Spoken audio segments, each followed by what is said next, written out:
बीच भारी संघर्ष, प्रशासन के हस्तक्षेप के बाद स्थिति को किया गया नियंत्रित। पश्चिम बंगाल में 2026 विधानसभा चुनाव ज्यों-ज्यों करीब आ रहा है, राजनीतिक संघर्ष की तस्वीरें बढ़ती जा रही हैं। पांडेश्वर गोविंदपुर इलाके में बताया जा रहा है कि बीजेपी द्वारा गीता वितरण कार्यक्रम के दौरान भीषण झड़प और उत्तेजना का माहौल बन गया। बीजेपी नेता जितेंद्र तिवारी गीता वितरण के लिए कार्यक्रम में शामिल होंगे, यह खबर प्रकाश में आते ही तृणमूल कांग्रेस कर्मियों ने इसका भारी विरोध किया और दोनों दलों के समर्थक आपस में भिड़ गए। एक रिपोर्ट।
আজকে আমরা এসআইআর নিয়ে আমাদের একটা আলোচনা সভা ছিল।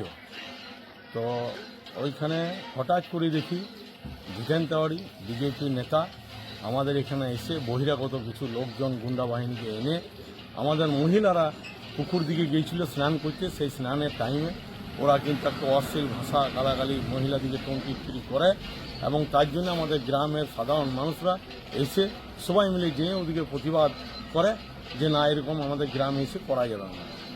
বিজেপির কিছু গুন্ডা বাহিনীকে বাইরে থেকে উনি নিয়ে এসে আমাদের গ্রামে একটা অরাজকতা সৃষ্টি করার চেষ্টা করেছিল।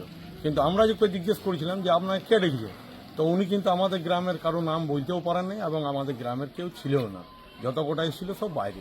আমাদের একজন দাদা একটু আক্রান্ত হয়েছে, উনি আমাদের তৃণমূলের সমর্থক। কি নাম আপনার? সঞ্জয় চক্রবর্তী। কি বলবেন? দেখুন, কি নরেন পাচ্ছে না, রাজনৈতিকভাবে মোকাবিলা করতে পারছে না, তাই বাধা দিচ্ছে। উনি যদি ভালো কাজ করে থাকেন তাহলে আমাদেরকে আটকাবেন কেন? গণতন্ত্রে তো সমস্ত পার্টির অধিকার আছে, সবাই সমান কাজ দিতে পারে। মানুষ যাকে পছন্দ করবে তাকে ভোট দেবে, যাকে পছন্দ করবে না তাকে ভোট দেবে না। কিন্তু নরেন বাবু নিজে পারছেন না, ওনার নিজের কাজের উপর বিশ্বাস নেই, তাই জোর করে আমাকে আটকাবার চেষ্টা।